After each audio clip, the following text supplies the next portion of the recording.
जय हिंद क्लास। आज हम अपनी नई क्लास शुरू करते हैं मध्यकाल में विदेशी यात्री। जो मध्यकाल में विदेशी यात्री आए थे उनके बारे में जानते हैं।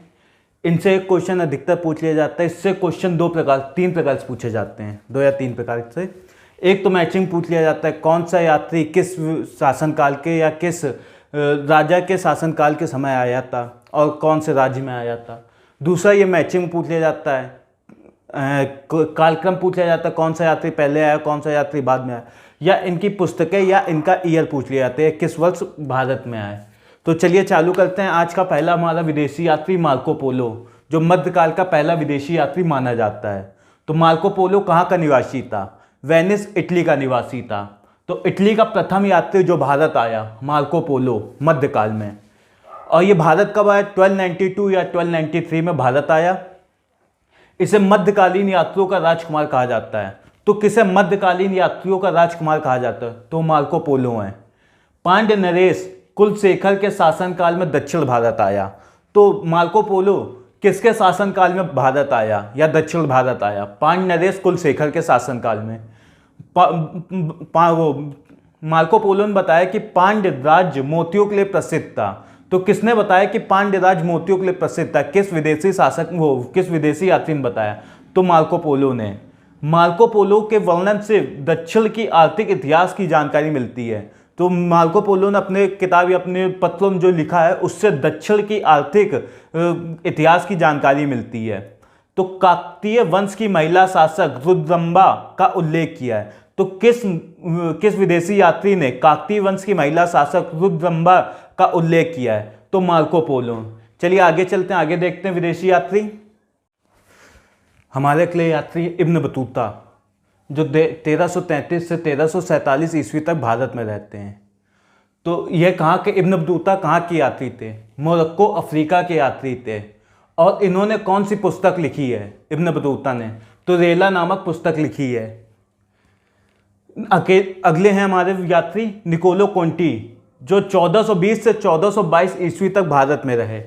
तो ये किसके समय भारत में आए थे? किसके शासनकाल में भारत आए थे? देवराय प्रथम के शासनकाल में विजयनगर की यात्रा की थी। तो निकोलो कोंटी किसके शासनकाल में गए? देवराय प्रथम के। देवराय प्रथम कहाँ के शासक थे? विजयनगर के। तेलुगु को पूर्व की इटालियन भाषा कहा है। तो किसने तेलुगु को पूर्व की इटालियन भाषा कहा है? तो निकोलो कोंटी ने। कोंटी की यात्रा वृत्तांत 1492 में लैटिन भाषा में प्रकाशित हुई थी। तो कोंटी की यात्रा वृत्तांत 1492 में कौन सी भाषा में प्रकाशित हुई? तो लैटिन भाषा में। या कोंटी की यात्रा वृत्तांत किस वर्ष प्रकाशित हुई? तो 1492 में। अगले हमारे अब्दुल रजाक, ये 1443 ईस्वी में देवराय सेकंड के शासनकाल में यात्रा की थी। निकोलो कोंटी देवराय प्रथम के शासनकाल में, व अब्दुल रजाक ने देवराय सेकंड के शासनकाल में विजयनगर की यात्रा की थी। अब्दुल रजाक फारसी यात्री था और खुरासन, जो फारस में था, के शासक शाहरुख के राजदूत के रूप में कालीकट के जमोरिन के यहाँ आया। तो अब्दुल रजाक कहाँ का यात्री था? फारसी का। और किसके राजदूत के रूप में भारत आया? तो शाहरुख, जो खुरासन फारस का शासक था, उसके राजदूत के रूप में अब्दुल रजाक भारत आया। तो चलिए आगे देखते हैं। और किसके आया था अब्दुल रजाक?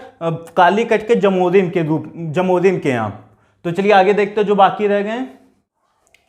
हमारे अगले यात्री निकितन, जो 470 से 474 ईस्वी तक भारत में रहते। ये रूसी घोड़े का व्यापारी था। तो निकितन कौन था? रूसी घोड़े का व्यापारी। कब से कब तक भारत में था?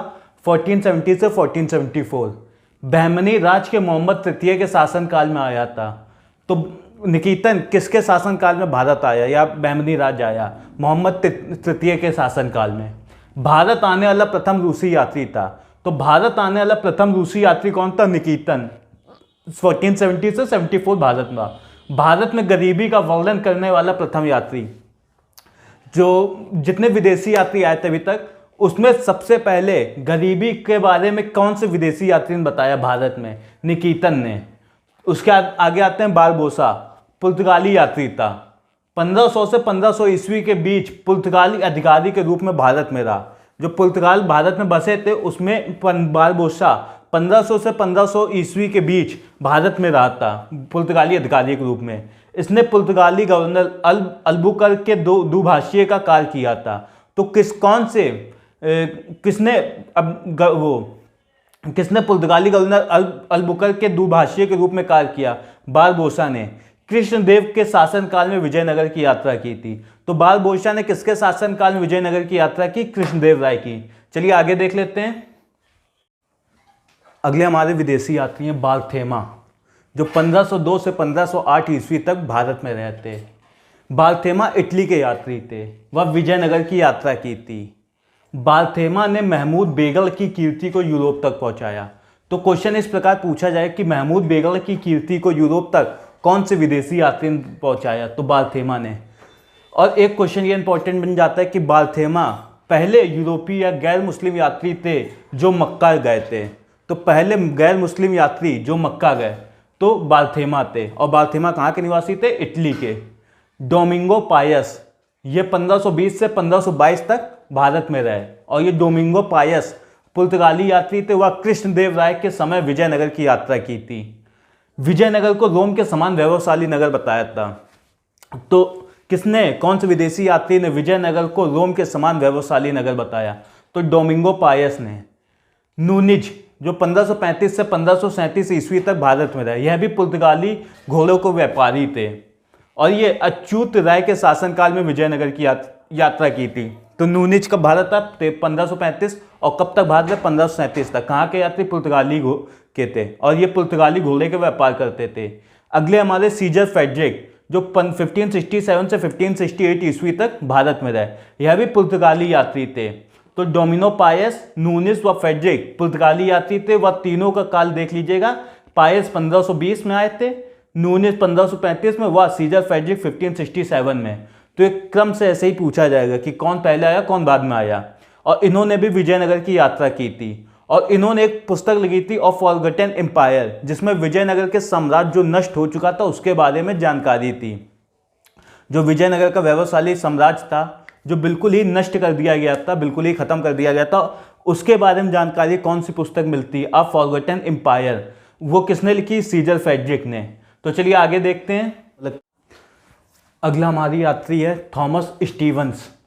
तो ये भारत आने वाला पहला अंग्रेज था और गोवा में रहा था। तो भारत आने वाला पहला अंग्रेज किसे कहा जाता? थॉमस स्टीवंस को। उसके बाद है जॉन मिल्टन डॉल, ये 1599 से 1605 ईस्वी तक भारत में रहते। तो क्वेश्चन इस प्रकार पूछा जाएगा, स्थल मार्ग से भारत आने वाला पहला ब्रिटिश नागरिक जॉन मिल्टन डॉल थे। उसके बाद है मोन्सेरेट, पुर्तगाली का यात्री था। काबुल अभियान के समय अकबर के साथ था। तो कौन विदेशी यात्री या कौन पुर्तगाली यात्री काबुल अभियान के समय अकबर के साथ था? मोन्सेरेट। रॉल्फ फिच, ये 1583 से 1591 ईस्वी तक भारत में रहा था। इसने फतेहपुर सीकरी व आगरा आने वाला पहला अंग्रेज व्यापारी था। तो पहला अंग्रेज व्यापारी जो फतेहपुर सीकरी व आगरा आया, रॉल्फ फिच, जो फतेहपुर सीकरी व आगरा को लंदन से बड़ा बताया। गुजरात में इसका किडनैप हो गया था। तो रॉल्फ फिच का कहाँ पे किडनैप हुआ था? गुजरात में। भारत के विषय में सर्वप्रथम इसने लिखा है। तो कौन से विदेशी यात्री ने सर्वप्रथम भारत के विषय में लिखा? रॉल्फ फिच ने। तो चलिए आगे चलते हैं। चलिए हमारे अगले हैं विलियम फिंच, जो 1608 से 1611 ईस्वी तक भारत में रहते। और हॉकिंस भी 1608 से 1611 तक भारत में रहा था। और फिंच ने मनुष्यों, पौधों व शहरों, जानवरों का वर्णन किया है। पहला ऐसा विदेश यात्री जिसने मनुष्यों, पौधों, शहरों व जानवरों का वर्णन किया है, जानवरों इनके बारे में बताया है। इसने बुलंद दरवाजे को सारी दुनिया में सबसे ऊंचा बताया है। तो किसने बुलंद दरवाजे को सारी दुनिया में सबसे ऊंचा व भव्य बताया है? तो विलियम फिंच ने। लाहौर को सबसे बड़ा शहर बताया। केवल फिंच ने अनारकली की कथा का उल्लेख किया। अन्य किसी विदेशी यात्री ने अनारकली कथा का उल्लेख नहीं किया है, केवल फिंच ने किया है। हिंदुस्तान के 3 प्रमुख व्यापारिक मार्गों का उल्लेख किया। तो देख लेते कौन 3 व्यापारिक मार्ग थे। पहला सूरत आगरा मार्ग, आगरा अहमदाबाद मार्ग व तीसरा लाहौर काबुल मार्ग। तो हिंदुस्तान के 3 प्रमुख व्यापारिक मार्गों का उल्लेख विलियम फिंच ने कौन कौन से बताए? तो 4 ऑप्शन दिए जाएंगे, उसमें 3 ये दिए रहेंगे, जो चौथा ऑप्शन होगा वो नहीं बताया है। आगरा किले का भी वर्णन किया, तो विलियम फिंच ने आगरा किले का भी वर्णन किया है। चलिए आगे इसके बाद देख लेते हैं हॉकिंस के बारे में। विलियम हॉकिंस और विलियम जेम्स 608 से 611 ईस्वी तक भारत में रहे। और विलियम हॉकिंस जहांगीर के दरबार में आया था। और क्यों आया था? जो ब्रिटिश शासक जेम्स प्रथम थे उनके राजदूत के रूप में भारत आया था। तो इसका उद्देश्य पूछ लेते हैं, विलियम हॉकिंस का उद्देश्य क्यों था भारत आना? क्यों इसको जेम्स प्रथम ने भारत भेजा था राजदूत के रूप में? तो इसका उद्देश्य था भारत में अंग्रेजों के लिए व्यापारिक अधिकार प्राप्त करना। जो व्यापार भारत में अंग्रेज करना चाहते थे उसका जो व्यापारिक अधिकार, जो शासक होता था वो जब साइन करके देता था कि आप यहाँ से माल ले जा सकते हैं, ले आ सकते हैं, वो जो अधिकार प्राप्त करने थे उसके उद्देश्य के लिए ये भारत में आया था विलियम हॉकिंस। और जहांगीर ने इसे 400 का मनसब दिया था। तो विलियम हॉकिंस को कितने का मनसब दिया? 400 का। हॉकिंस ने जहांगीर से तुर्की भाषा में बात की। तो हॉकिंस तुर्की भाषा का बहुत अच्छा जानकार था। तो इससे जब हॉकिंस ने जहांगीर से तुर्की भाषा में बात की थी, इससे खुश होकर जहांगीर ने इसको व्यापारिक अधिकार दिए थे। इससे पहले जहांगीर अंग्रेजों को व्यापारिक अधिकार नहीं दे रहा था। जहांगीर ने 400 का मनसब दिया, वह खान व इंग्लिश खां या फिरंगी खां की उपाधि दी। तो जहांगीर ने विलियम हॉकिंस को कितने रुपए का मनसब दिया? 4000 का।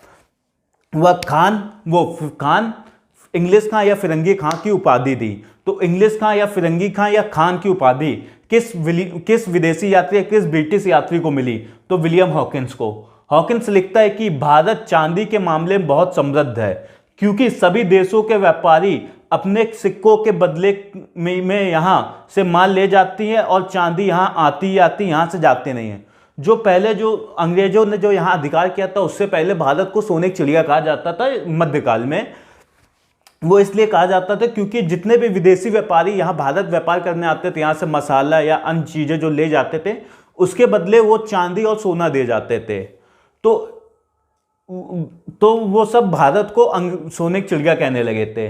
लेकिन बाद में भारत में अंग्रेजों का अधिकार हो गया और ये सारा सोना रुपया जितना था वो ब्रिटिश के सरकार के पास चला गया। तो चलिए आज यहीं तक रखते हैं, फिर इसके आगे जो विदेशी यात्री रहते हैं कल हम कंप्लीट कर लेंगे। तो जिसको भी जो कोई प्रॉब्लम या डाउट हो वो कमेंट बॉक्स में लिख दे। और दिवाली के बाद से हम नया एकदम कोर्स लाएंगे जो एंशिएंट से लेकर शुरुआत से एंशिएंट से मॉडर्न तक जाएगा, जो बिल्कुल कुछ नहीं छूटेगा उसमें। वो 6 महीने में हम लोग कंप्लीट करेंगे। तो आज के लिए यहीं रखते हैं, कल इसके आगे मिलते हैं। तो आज के लिए जय हिंद।